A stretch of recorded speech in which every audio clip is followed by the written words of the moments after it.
नमोस्तुचार SP Jain Ahmedabad Gujarat से आपके श्री चरणों में अपनी शंका रख रहे हैं। हे गुरुदेव, जैसे किसी की अकाल मृत्यु हो जाती है और कोई आत्मघात कर लेता है तो उसके इस भाव में सारे कर्म उदय में आने थे, पर अकाल मृत्यु या आत्मघात के कारण उसके कर्म उदय में नहीं आए, तो क्या ऐसे में आयु क्षण मात्र में खत्म हो जाती है या नहीं? कृपया समाधान करें।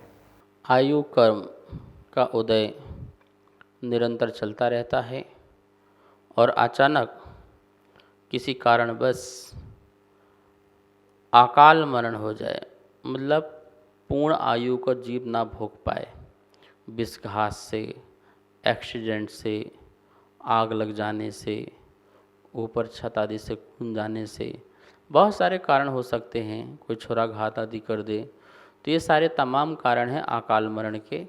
और ये अकाल मरण जो है मनुष्य और तिर्यंचों के संभव होते हैं, कुछ मनुष्यों को छोड़कर जो चरम शरीरी होते हैं और जो असंख्यात वर्ष वाले मनुष्य और तिर्यंच होते हैं।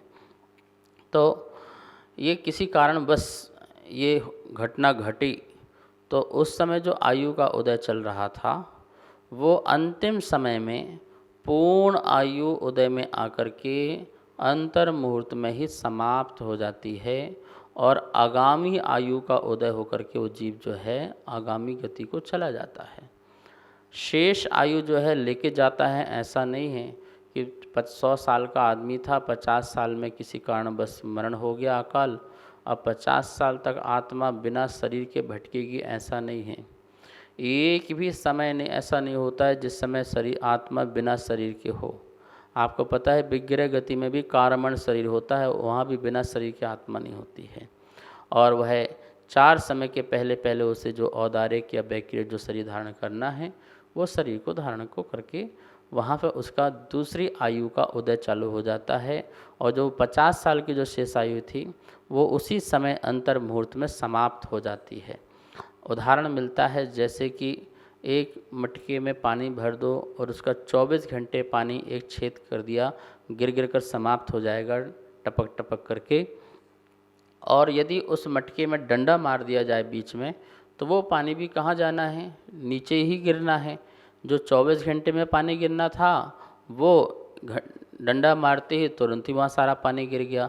ऐसे ही जो उसकी पूरी आयु उदय में आनी थी वो बीच में अकाल मरण करके अंतर मुहूर्त में सारी आयु उदय में आ जाती है। तो इस प्रकार से ये व्यवस्था है कि कोई भी आयु कर्म जो है पूर्ण भोग कर ही दूसरी आयु को प्राप्त हो सकता है। नमोस्तुचार आशीष जैन भिंड मध्य प्रदेश से आपके श्री चरणों में अपनी शंका रख रहे हैं। हे गुरुदेव, आचार्य परमेष्टि जिस सिंहासन में विराजमान होते हैं वह भी दान की राशि का होता है, तो क्या उसमें भी निर्माल्य का दोष लगता है क्या? कृपया समाधान करें। निर्माल्य का दोष कब लगता है, सबसे पहले तो हमें ये समझ लेना चाहिए। निर्माल का दोष तब लगता है कि कोई वस्तु हम दान में दे दें और कोई दूसरा व्यक्ति उसको उसका अपहरण कर ले, उसका चोरी कर ले और अपहरण चोरी करके अपने उपयोग में करे, तो उसको निर्माल्य का दोष लगता है। आपने मंदिर में भगवान के लिए बैठने के लिए सिंहासन दिए या चौकी दी या पाटे दिए, तो वो तो दान से आपने दे दिए ना। और मंदिर में कोई व्यक्ति आकर वो चौकी का उपयोग करेगा तो क्या उसे निर्माल खाने का दोष लगेगा? आपने मंदिर बनवाया दान देकर के, पैसे देकर के, और कोई व्यक्ति जाकर के उस मंदिर का उपयोग कर रहा है पूजा पाठ के लिए, तो क्या उसे निर्माल का दोष लगेगा? किस बात का निर्माल का दोष? जब वो चौकी को उठा करके चोरी करके अपने घर ले जाए, अपहरण करके सिंहासन को घर में ले जाए, या मंदिर के सामान को चोरी करके बिना बताए अपने लिए उपयोग कर रहा हो, तो उसे निर्माल्य खाने का दोष लगता है। मंदिर के पैसे आपने दान दे दिए और चोरी करके वो पैसों को अपने उपयोग में करे, किसी को बताए नहीं, तो क्या लगता है? निर्माल्य का दोष। ऐसे ही गुरुओं को किसी ने सिंहासन जो है बैठने को दिया और वो सिंहासन में मुनिराज बैठ रहे हैं, तो निर्माल्य का किस बात का दोष? हाँ, मैं इस सिंहासन को चोरी करके किसी और को दे दूं या कोई किसी को चोरी करके ले जाए, तो उसको निर्माल का दोष लगता है। मंदिर में रहने वाले माली हैं, माली को भी निर्माल खाने का दोष नहीं लगता, ध्यान रखना। मंदिर के जितने भी कर्मचारी हैं उनको किसी प्रकार का निर्माल्य खाने का दोष नहीं लगता है। जिसमें उनका अधिकार है उसमें किसी प्रकार का निर्माल्य का दोष नहीं लगता है। और वो अनधिकार रूप से जो कार्य करें और उसका उपयोग करें तो उन्हें नियम से निर्माल्य का दोष लगता है। मंदिर में रहने वाले जो पुजारीगण हैं उनको मंदिर से सैलरी दी जाती है, तो वो सैलरी भी उनके लिए निर्माल्य खाने का दोष नहीं है। लेकिन यदि वो चोरी करने लग जाएं, बिना बताए वस्तु का उपयोग करने लग जाएं, तो नियम से फिर उनको निर्माल्य खाने का दोष लगेगा। ठीक है ना। तो निर्माल्य की परिभाषा को हमें अच्छी तरह से पढ़ना चाहिए और समझना चाहिए। नमोस्तु आचार्य श्री। साक्षी जैन भुसावल से आपके श्री चरणों में अपनी शंका रख रही हैं। हे गुरुदेव, तीर्थंकर के माता पिता को गर्भ में ही पता चल जाता है कि तीर्थंकर बालक का जन्म होने वाला है, तो क्या उसे गर्भ से ही भगवान मानना चाहिए या संस्कारित होने के बाद? कृपया समाधान करें।